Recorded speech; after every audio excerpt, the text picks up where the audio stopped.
Welcome, everybody, to another episode of The Thoughtful Bro. I'm so happy that you are tuning in today for my fantastic guest, Shelby Van Pelt, with one of the great sleeper hits, one of the great runaway bestsellers of the last few years, and really one of the more heartwarming stories, not just in the book, but sort of about the book and the journey that Shelby has been on as an author.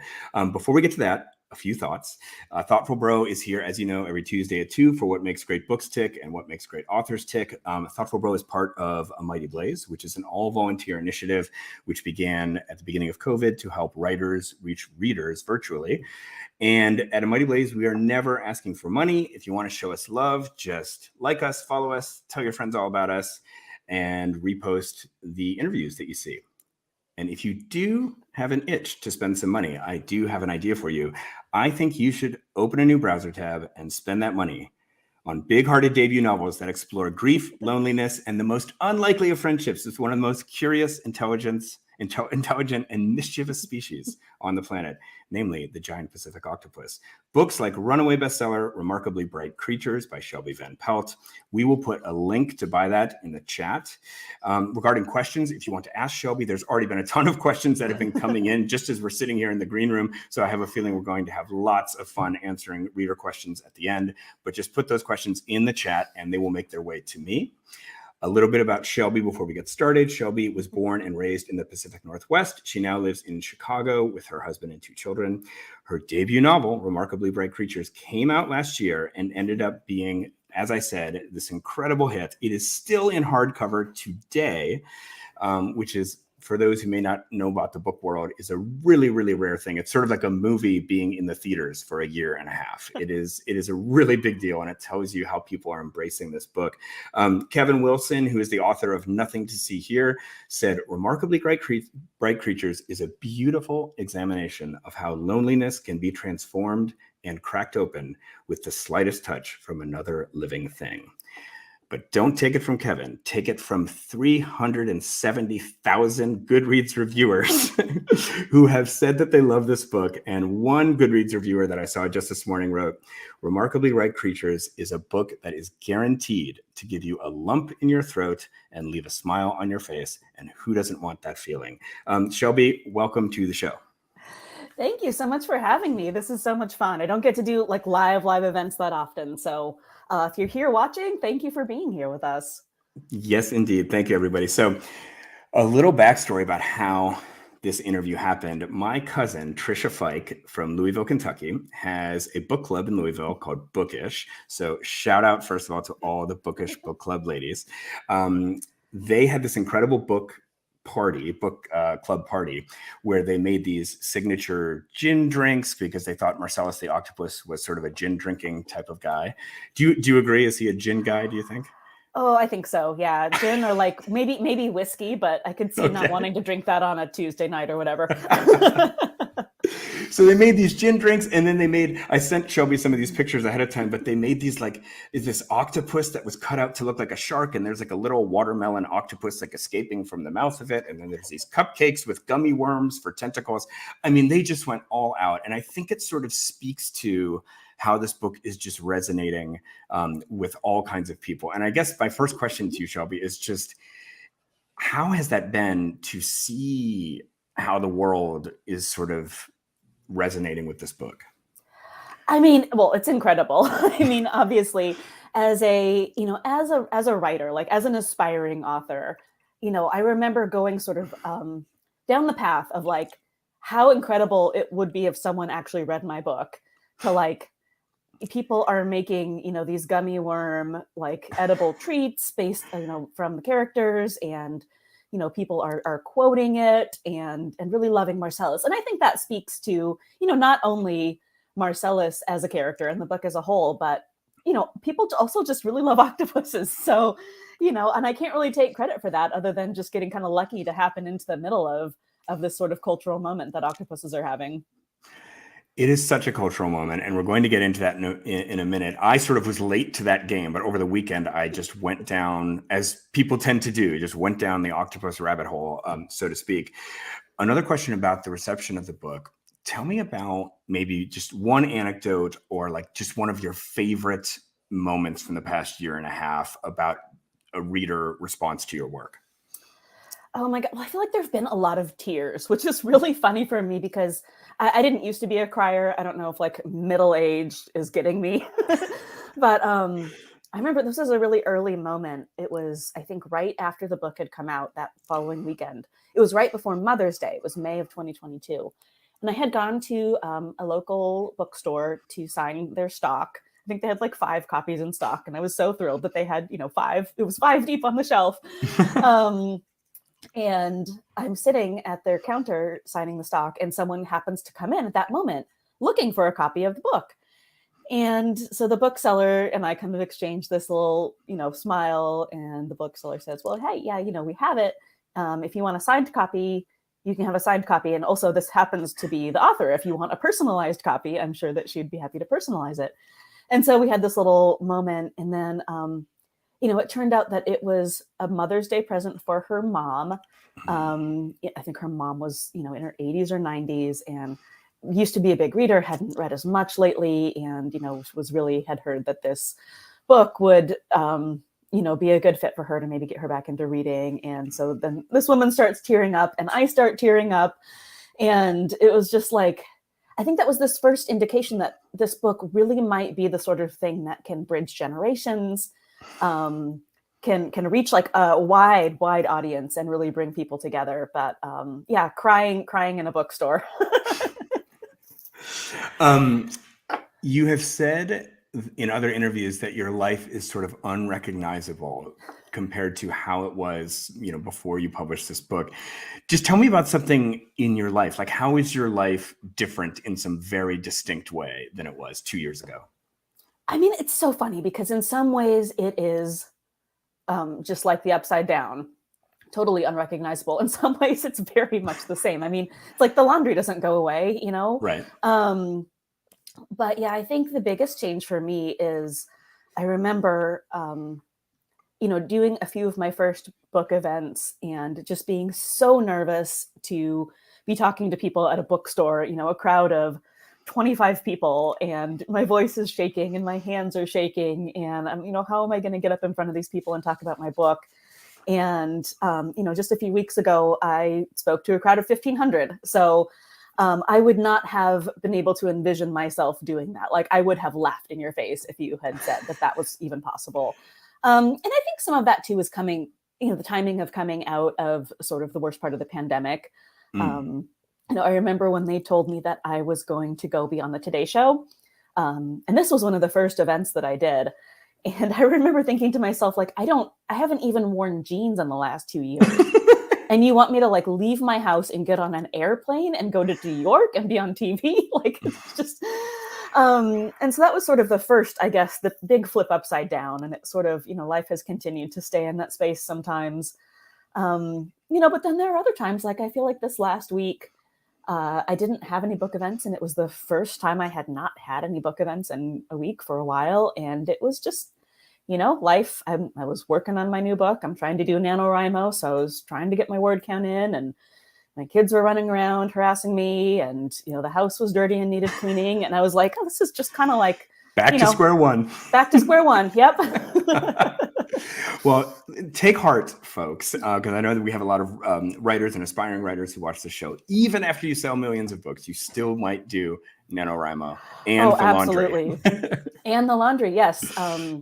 My husband has tried to outsource the laundry a few times, but it turns out I'm picky about my laundry. So, okay, so before we go on, we have been talking about your book sort of in the abstract here, but just in case there's anybody out there who just doesn't know what Remarkably Bright Creatures is about, why don't you just tell us briefly what is the story?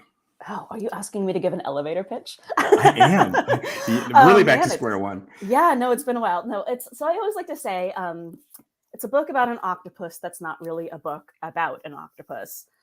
It is narrated by an octopus. His name is Marcellus. He is kind of your classic curmudgeon. He is in captivity against his will. He sort of views himself as being in this prison of an aquarium. And he spends his days sort of meditating on the things that humans do, observing them and having like hot takes about humanity. but it's actually a relatively small portion of the book is like his parts. It really centers more on humans who are in various stages of dealing with grief and loneliness and uncertainty about the future. And I always like to think it's kind of a book about being stuck and about getting yourself unstuck.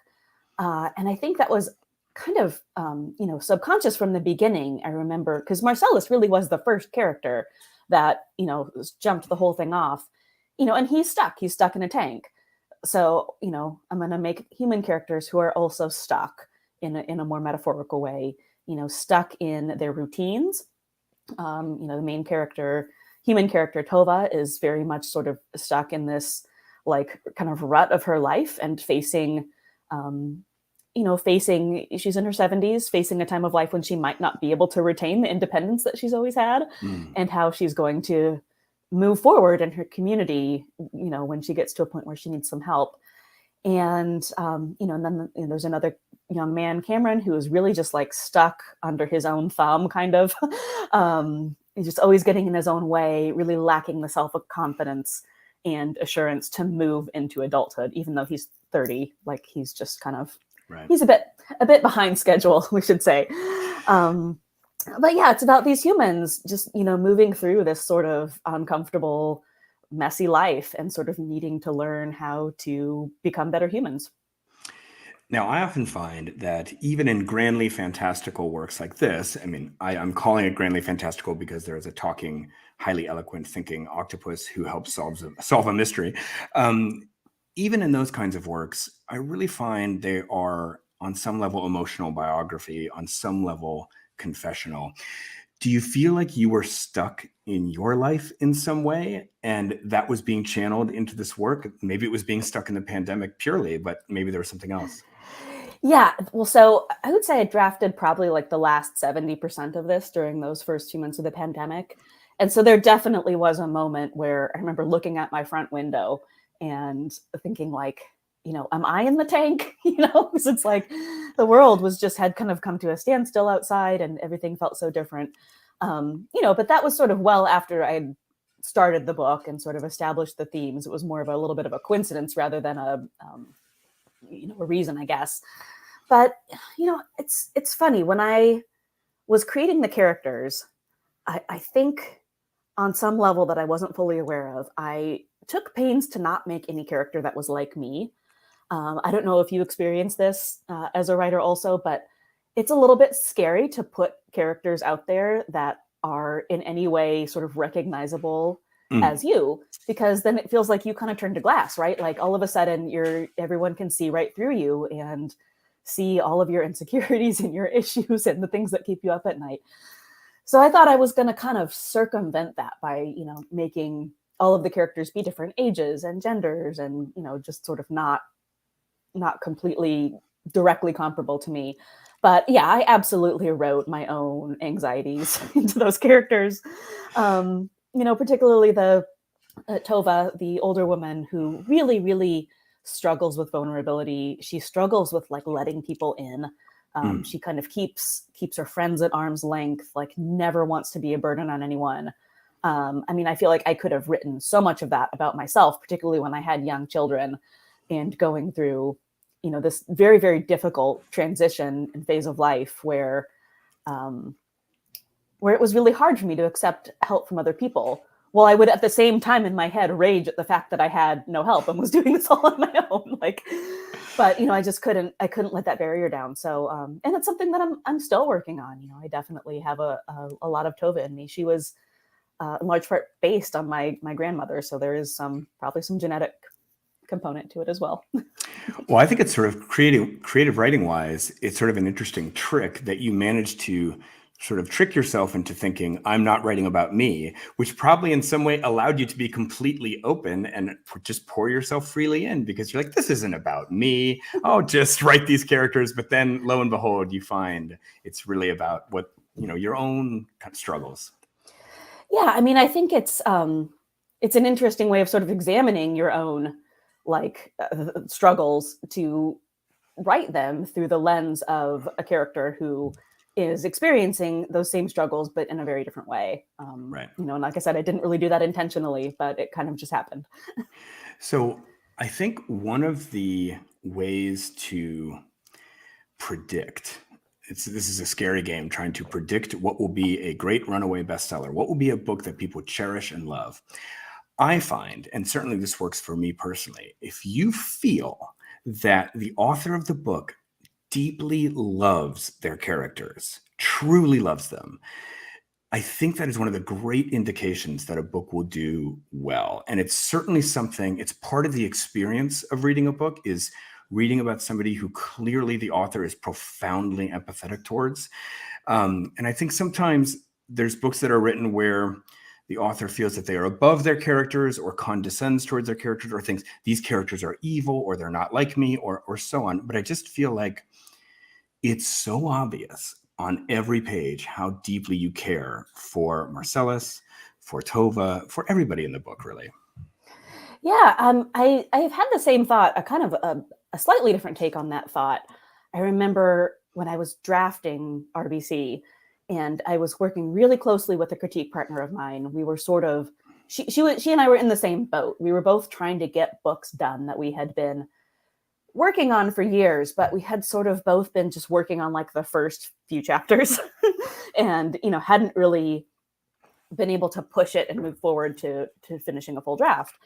And so we would, we had this little system where we would trade pages every week and we would get on the phone and talk through them, give each other critique, almost sort of like having a beta reader, like in real time instead of waiting until the draft was done. And that was very, very helpful to me. I would never have finished the book if I hadn't had that system in place. Very, very grateful to my critique partner for sort of being there for me each and every week. You know, even into COVID, it was like, I'm so glad we have this. But I remember we would both had certain times when we would be writing a scene and, you know, we were texting every day. It's like, oh, this just sucks. Like, oh, I'm going to make myself write this chapter. I'm going to make myself finish it, but I hate it. and almost every, like, if I don't like writing it, you are not going to like reading it. And that's not to say that writing should always be easy or that sometimes you don't have to sort of push yourself to finish writing something that might be uncomfortable or not, you know, exactly sunshine and rainbows. Like writing can be difficult and uncomfortable sometimes. But if I'm just going through the motions, you know, writing this because it's what I think needs to happen to move things from point A to B, or just because a beat sheet told me this is what needs to happen, so that's, you know, why I'm inserting this here. You know, if I'm hating every minute of it, like that means it needs to go. I need to find another way. You know, right. And I think the same is definitely true for characters. If I, as the author, feel sort of contempt for them, or, you know, just aren't really attached to them, that definitely comes through. And I think it makes it hard for readers to feel attached as well. Right. Yeah, it's sort of this classic thing that, you know, great art is emotional transference. And so what the writer is feeling, that in some ways what the reader will be feeling. So that makes a lot of sense to me. One of the topics of the book is grief. I mean, this is a woman who has lost 3 of the main people in her life: her husband, her brother, and her son. And she's, as you said, coming to the end of life and wondering, you know, who's going to do the paperwork when she dies? Is she going to have to move herself into a nursing home? All this super poignant stuff. And I was listening to a podcast where somebody was analyzing the first chapter of your book for it was great for the storytelling elements. I'm like such a story nerd. I love this kind of stuff. So they were talking about how you set up the story and everything, and they're talking about how you were sort of tipping your hand right from the start. This is going to be a book about someone who's close to death. It's going to be a book about grief. And this person said, my favorite topic in books is grief. And I just was like, wait a second, really? I mean, of course, grief is a rich topic, and I can understand why somebody would like to read about it. But the fact that this person said their favorite topic is grief, that was sort of surprising for me to hear. And I just want to put that back to you and just ask you, like, is that surprising to you that somebody's favorite topic would be grief? And like, why did you think a book that has so much grief in it would translate and connect with readers? I mean, I think grief is one of the one of the universal human emotions, if there is one. I mean, like love and grief. I feel like everyone experiences grief. Maybe not in the more stereotypical way that Tova does in the book. Grief over. We always think of, oh, someone must have died if someone is going through grief, and certainly that is, a big producer of grief. But I feel like we can have grief over, opportunities lost. We can have grief over lives that we thought we would have that we don't. We can have grief over things that are going on in the world. I feel like that's just, it's something that we all have to learn to carry with us if we want to be sort of the best humans we can be. And Tova is not really, she's not fully functioning on that level at the beginning of the book. She sort of is letting it keep her in one place. I always imagine it as kind of like, it's like a heavy backpack or a heavy something that you have to pull on a string, a wagon full of bricks. And that wagon is never gonna go away or really even get lighter, but you just have to get stronger or find a better way to pull.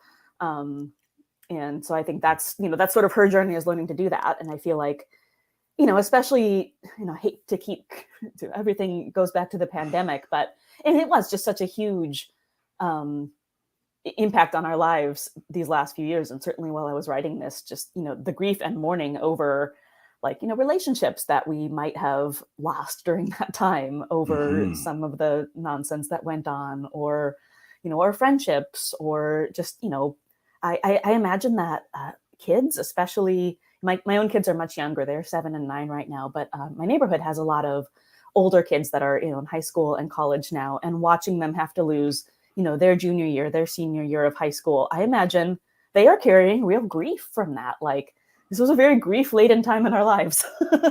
It was. And now that you say it, I feel like, weren't we all Marcellus the octopus during COVID?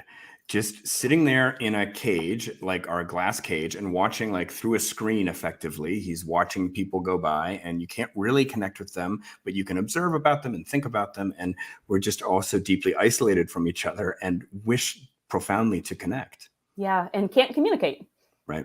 Right. Or can't communicate effectively, I guess, is probably what happened in our world. He can't communicate at all, really. Definitely. All right, so let's move on to the hero of the story. In some ways, it's about Tova and Marcellus, but I just have to show you. This is one of my favorite T-shirts. So this is my octopus T-shirt. Oh my gosh, I love it! I love it so much, Mark. That's awesome.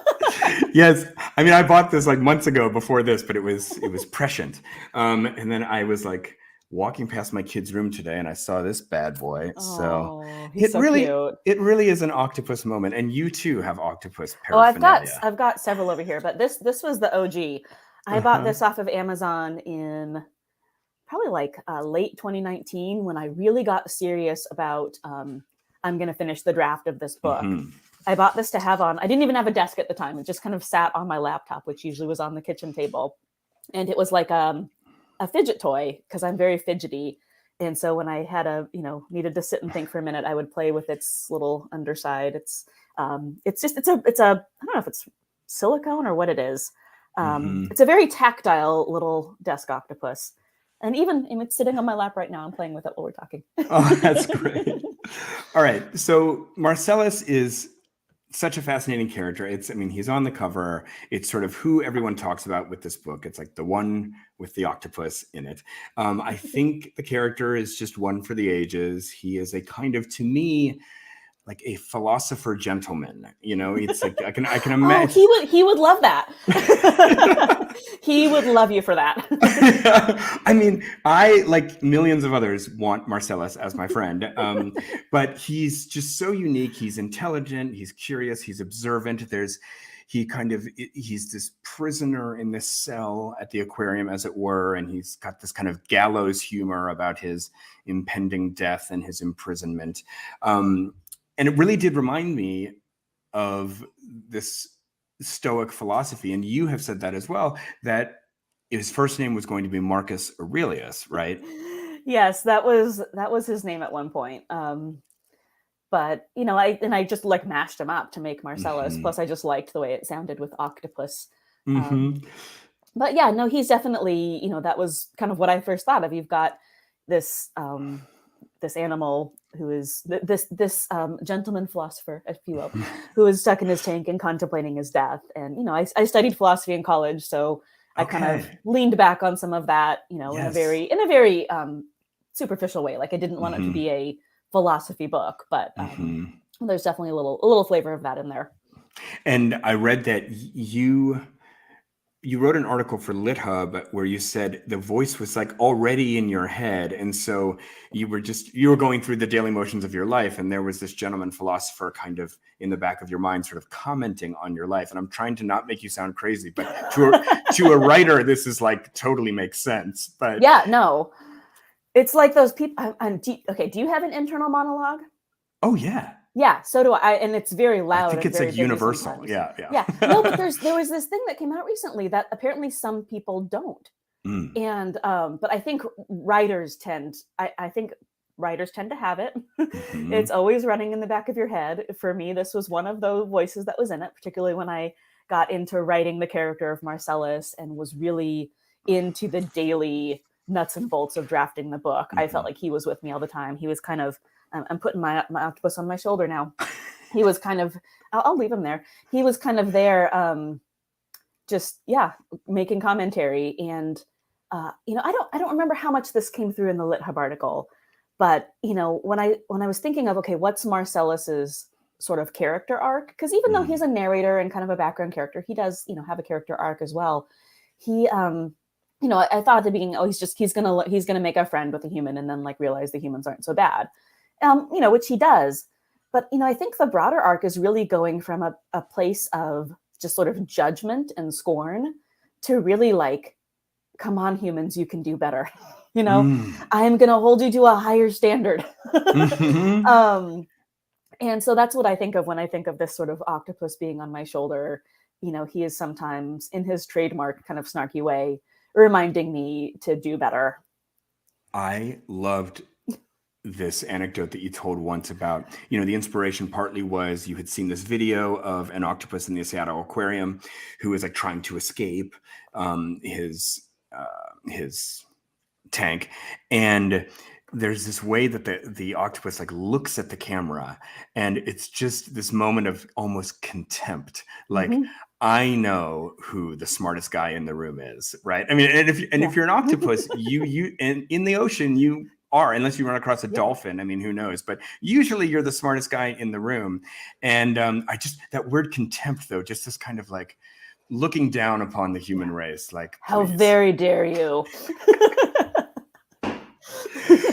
You imprison me.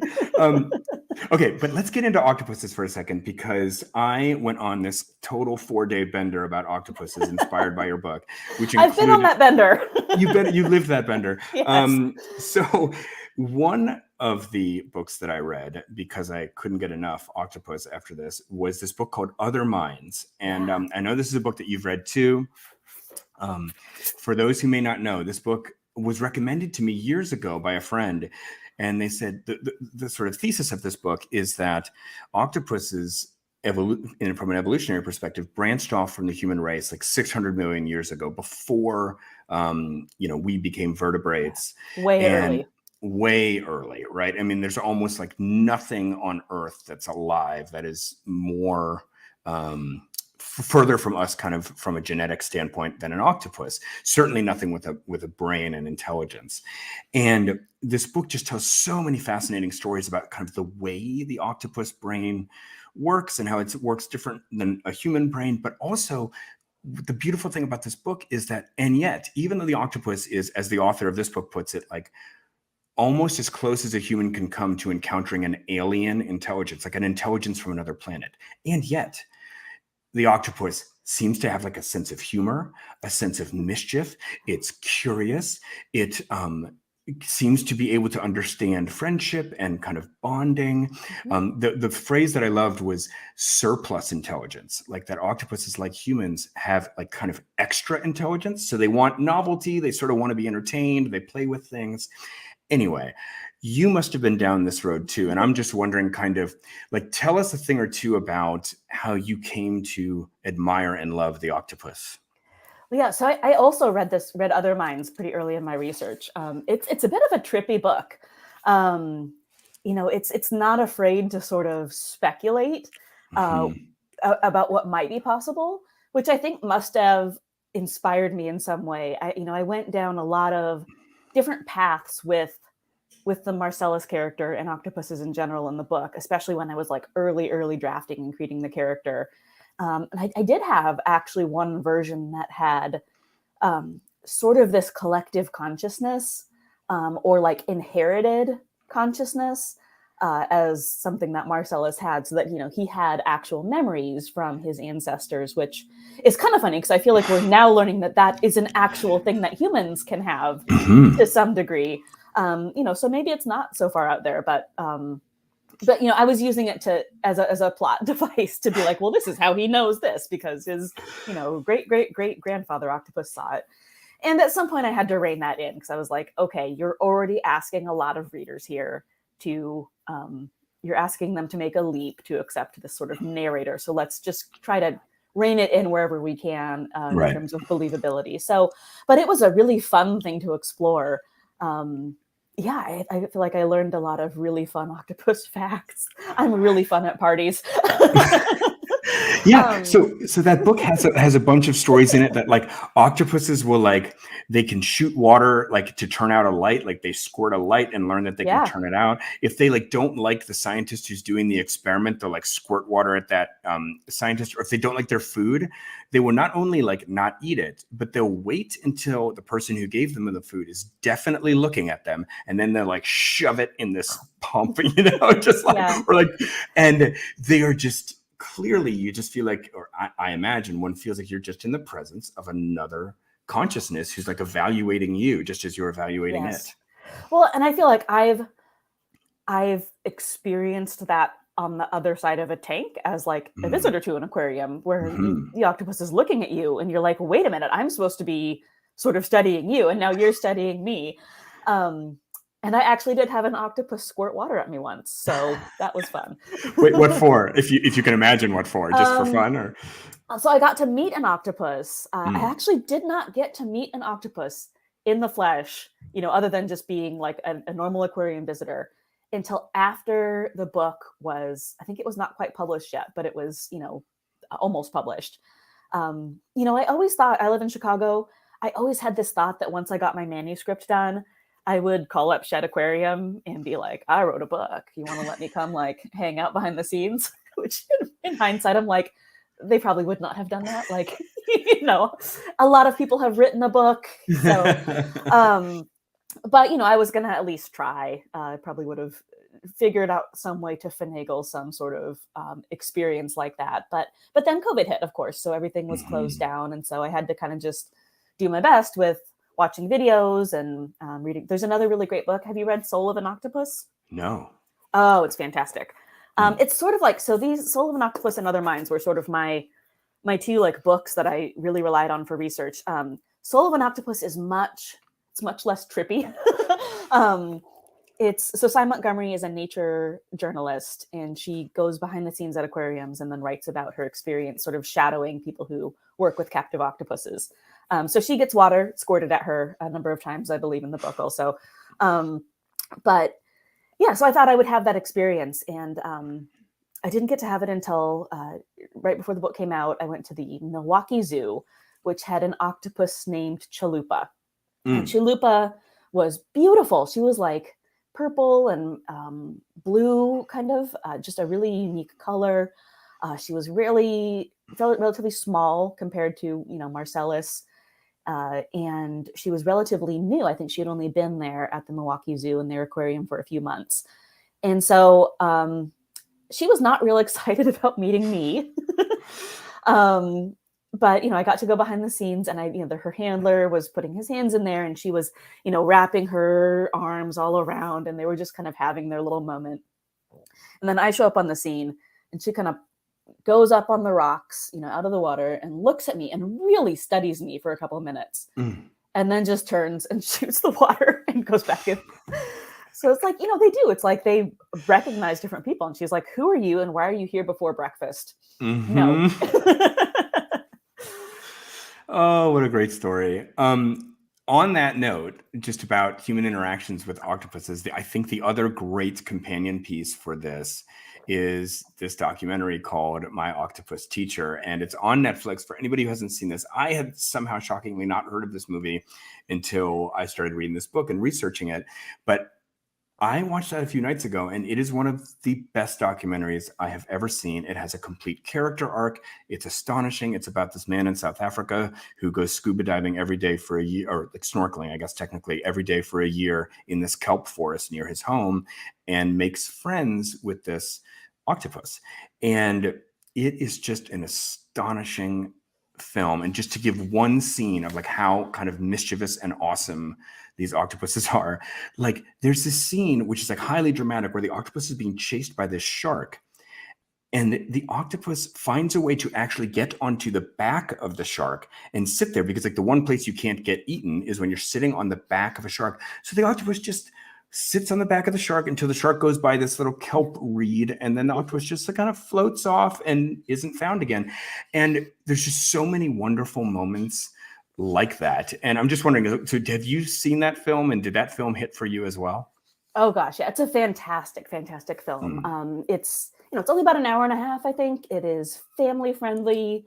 It's a bring tissues situation. You think, oh, it's a good nature documentary. It's not going to be like emotionally, hit hard, but it does. It does. Yeah. So that originally came out, I think, it was late summer, early fall of 2020. And I think it's funny that you said you hadn't heard of it. And I think this is how like the algorithms, I think, work on Netflix. It was all over my Netflix. it had me pegged as an octopus person. But I remember the first time I heard the trailer for it. I had just finished my manuscript. I was writing my query letter. I was getting ready to query agents, which, as you know, is like the first step when you're going to get serious about trying to publish a book in traditional publishing. You get ready to cold query, send your baby off to all these agents, most of whom are never going to even write you back. So I was feeling a little bit fragile about the whole thing at that time. And my kids were watching Netflix in the other room because they watched like 12 hours of Netflix a day during COVID. And the trailer for this thing came on, and I just heard like, it's a story about friendship between a man and an octopus, the most touching, unlikely friendship you ever heard of. And like, I was just devastated. I thought that someone had made a movie of my same story. And I don't know if you experience this as a writer, Mark, but like, I will forever be convinced that there is someone always out there writing the same thing that I'm writing, but doing it better, and is going to get to market first and make all my hard work worth nothing. I think that's just a very common writer fear, but It really tapped into that fear to hear that trailer. Oh my gosh. Of course, once I actually looked more at it and then watched it, I was like, this is actually the biggest stroke of luck. I mean, I didn't really know it at the time, but right when my manuscript was landing on agents' desks was when, this thing was kind of taking off on Netflix. And really, kicking off, or I guess maybe significantly amplifying this sort of moment that octopuses were having, culturally. Right. And so the timing was great. And I'm sure that I benefited a lot from that timing. It's, probably the biggest stroke of luck I'll ever have in my life. I'll probably get hit by lightning. So, yeah. Wow.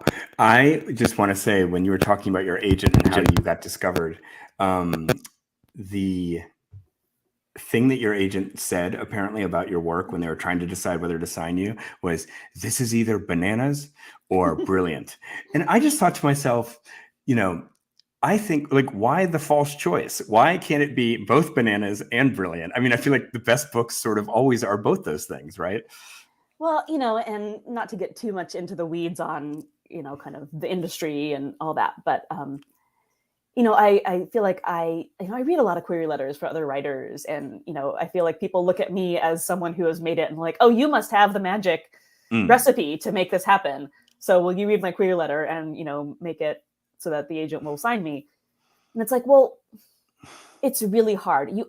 If you have to have a successful query, it almost has to be a little bit bananas, because that's what makes it stand out from the pile of stories that I'm sure all kind of start to, sound the same when you're trying to make them sound reasonable. Totally.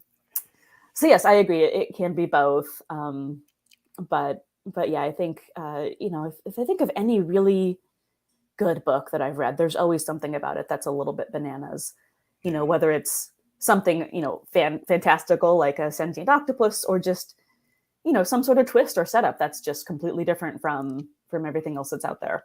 Right. Have you heard the audiobook? I'm sure you have. Like the voice of Marcellus. Have you heard of this book, Remarkably Bright Creatures? Let's have our Michael Urie appreciation moment. Yes. So, I mean, this is like something like everybody says, like, oh, I love the book. And have you heard the audiobook? And yes, that voice was spot on. Did you sort of know, usually the way it works with audiobooks is like your publisher will send you a few samples and then you pick one. Like, how did that work? And did you just know this is the gentleman philosopher we've been looking for? Yes, that was exactly how it worked. We knew there were going to be 2 editors, so I got 2 lists to go listen to samples and sort of pick which ones were my favorite. And then they said, all right, well, we'll go sort of in your order of preference and go try to get these people on board.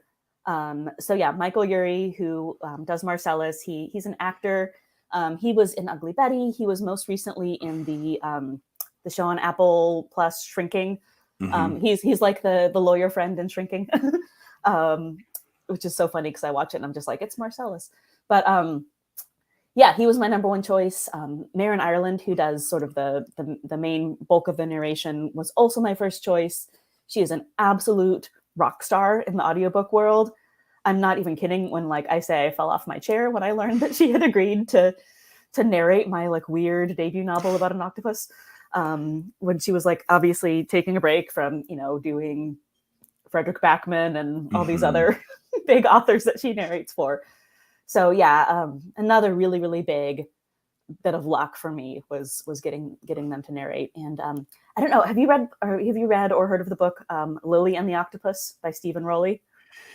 Somebody just mentioned that to me this morning. I hadn't heard of it, but yeah, somebody just mentioned it. So it is a book about grief. Yeah. It is a book about a dying pet. So it is a different type of octopus. It's like a metaphorical octopus. It's a fantastic book, though. Stephen Rowley is just great about totally bringing humor to really sad stories. But so Michael Urie did the narration for that book, which is the sample that I listened to when I was, listening to the samples. And I just think it's so funny that he's been an octopus twice now in audiobooks. Life goals. # life goals. Last question on Marcellus, and then we're going to move into some audience questions. Thank you, everybody, for the questions. You originally began writing Marcellus because you had this voice in your head. I'm wondering, A, is that voice still there? And B, what do you think Marcellus would say about what has happened to you and your career and this book that you have written about him? If he could speak, what would he say about this? Well, let's see. I'm going to put him back on my shoulder. Yeah, I would say he's still there sometimes, especially when I see something in the world or hear something or read something that I think he would have a strong opinion on.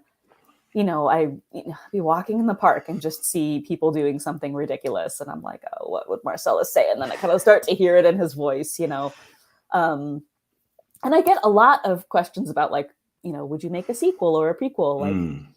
How can we get more Marcellus? Because I think he would have a lot to say. He still would have a lot to say, but it's not in the cards for now, but I guess never say never. I think so. By the end of the story, I think Marcellus has sort of, come around to the idea that humans maybe are not so bad. I think Marcellus from the beginning would be just scornful of the whole thing. What's the point? He's just, that's kind of his mindset. But I think by the end, he would think it's pretty cool that people are learning about octopuses and perhaps respecting them a bit more after reading this book. I did not really set out to write a big issues book or a book that is meant to change people's behavior about things. But the fact that I have had so many people, probably hundreds at this point, tell me that they have stopped eating octopus after they read my book. That's incredible. Yeah. But back to Marcellus and his response to your book. It's just, it's so withering. God, he's just so hard to please. Like, So hard to please. He's so hard to impress. So hard to impress. You're like, you've sold millions of books. You're like barely registering like a kind of eyebrow raise from him. Yeah. How nice for you. Does that make your pointless existence feel better? Have sold 1 million books. Okay. That's you, I guess. He's just so beyond it all. Anyway, okay, let's do some questions from the audience. Okay, Margaret, thank you for this wonderful question, Margaret. Sorry if I missed this by coming in late, but do you think there's a difference between solitude and loneliness? Ooh, interesting. I think of solitude as, quote, I'm alone, and loneliness as, quote, I'm without someone I would rather be with. What do you think? Oh, yeah, I think there's definitely a difference. You know, and just for me personally, I like solitude. I mean, I feel like all writers have to like solitude to some extent. Otherwise we wouldn't be able to do what we do. You know, but I feel like for me, the difference is when I start to feel a little bit depressed about my solitude, is when it crosses over, you know, that line for me. I don't even know that I would say it's as specific as like, I mean, I guess it could be, I miss a certain someone. But yeah, there are definitely some times where I'm like, gosh, I just really wish I had someone to share this with, or yeah. You know, and I think it can also go into when it starts like affecting your health, affecting your life choices, you know, in Tova's case where, you know, it's like loneliness. Yes. Like she sort of yearns for sort of deeper and more meaningful friendships and can't quite get herself to expose her belly really in order to get there. But, you know, it's also not just that she wants this, it's that like, you know, she needs help and she doesn't have anyone to lean on. So I think, you know, that's the other way that I feel like it really affects our society. You know, we are more connected than ever online. But sometimes those, you know, those real in-person interactions, those face-to-face interactions, those spontaneous interactions, when those start to be lacking is when I start to feel like, okay, like I need to call a friend and go get coffee because, you know, it's just me and my internet's over here and it's not good. Okay, let's take a couple more. This is from Tina. What inspired Marcellus's character? Bookish girls love him. Oh, that's so cute. The folks at one of my local bookstores, Anderson's Bookshop in Naperville, which is just about 10 minutes from me, when the book first came out, they declared that they all had a crush on him, which I thought was really cute. So he came from you know, originally this sort of YouTube rabbit hole, these YouTube videos. I had just started writing, and I don't think of myself as a very creative person, which I know some people think is strange. I feel like I don't come up with good ideas just out of my own head very often. So I'm always looking for things in the world or in the wild to transform into characters. And that's exactly, I was hunting for characters when this video came up. And when I thought, oh, that would make a fun character. And yeah, like, you know, I didn't really set out to write a novel. I just sort of set out to make this character. And and now here we are. Okay, great. We have another question from Margaret. I'm in Chicago too and used to live near the Lincoln Park Zoo, which is free. If people asked whether I had pets, I would say that the zoo took care of mine. Spectacled bears, elephants, big cats, and meerkats have been my pets to connect with over the years. Shelby, have you ever considered a sequel book involving a land animal? Oh, I love the Lincoln Park Zoo. It's awesome. We love taking the kids there. It's so cool that it's free. I mean, we pay for parking because we have to drive in from the suburbs, but yeah, you know, I definitely would love to write another animal book at some point. I think I'm a little bit nervous about writing one right now. just because I feel like it's so easy to get typecast. It's like, well, like Michael Urie, he's been an octopus twice now in audiobooks. Are we saying that that's his thing? I don't know that I want that to be the thing that defines me as a writer, but I will say I have written short stories from the point of view of land animals. My cats, my cat has not shown up. I'm so surprised. Probably because I said something in the pre-show. I said, "Oh, just wait, my cat's gonna come scratch at the door," and I don't know where she is. But they talk. I like hear their voices all the time, and I feel like I could very easily write a book about the things that they say and do. But yeah, I think I'm going to try to do at least one book that maybe doesn't rely on that. Just to prove that I can, maybe. I don't know. This actually begs a question that I wanted to ask you, which was, Marcellus is clearly such a hit. And if this happened in Hollywood, which maybe there's a movie in the works, but like if this happened in Hollywood, they would give Marcellus a spin-out show, right? Like the Marcellus's life, right? And I'm just wondering, like, since that character in particular resonates so much with people, it almost seems like, how could you not maybe go back to Marcellus's childhood before he got in the zoo or something? Is there any chance for a Marcellus focused sequel? Well, so I have thought about writing a prequel, and Right. I have tried to write it's not a book at all, but so I guess two things. One, when I was editing the book, I ended up cutting a lot of Marcellus material, simply because my editor was like, any chapter in this book really needs to advance the plot a little bit. And I was like, does it really though? So there were some sections that were sort of consolidated or just cut because it was like, well, this is really funny, but like it doesn't add anything other than just haha. So I have some of those that I'm like, I wish I could do something with them. And then I have tried writing some scenes of, Marcellus the bebe, I don't know, on the ocean floor. The problem is, who is he talking to? Because I've sort of, and this is a world building problem. When you sort of set out the rules of your particular world, in which case we established that he can't talk to any other creature. I mean, I guess maybe he could talk to another octopus. Can we workshop your next novel like right now on this podcast?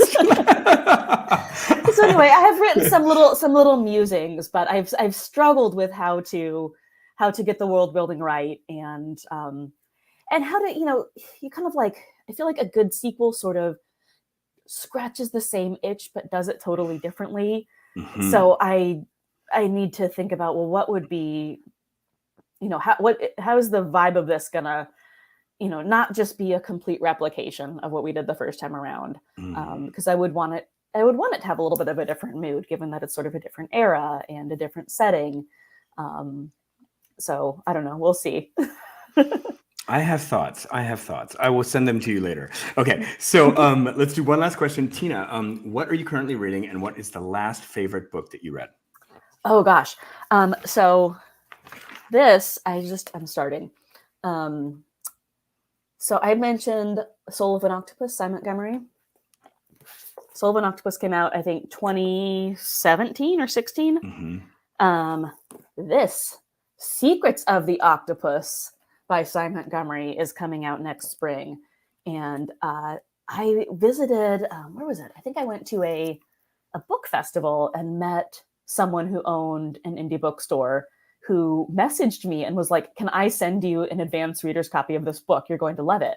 To which I said, yeah. Mm-hmm. So I'm just starting to devour this, and it's great. It's got, I'm probably not supposed to show the pictures that are inside, but there's like a lot of pictures, and it's sort of, I think it's telling about octopuses that, between when Simon Montgomery's first book came out in, 2016, 17, and now 2023, we have learned so much about octopuses that we now can sort of make another volume that picks up where the other one left off and explores, sort of the new knowledge that we have.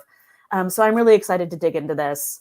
I just finished Let Us Descend by Jesmyn Ward, which which is a book that I read totally for pleasure, which is Mhm. almost like a guilty pleasure these days. And, Mark, you might experience this in the coming year.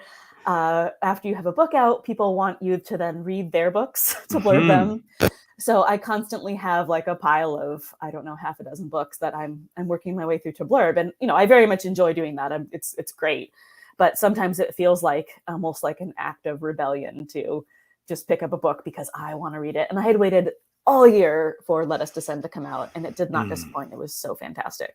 Oh my God, what a book, what an author. And by the way, I was just DMing with Jonathan Evison about who is another author that I Yeah. know. And I was just DMing with him and I saw that your blurb is on his book. So your blurb is Yes. making the rounds. Yeah. No, Again and Again was so great. And that's another one that, sometimes when I visit book clubs, they always want my recommendations for what they should read in the next few months. And yeah, Again and Again, Jonathan Evison, I think it's a perfect book club book.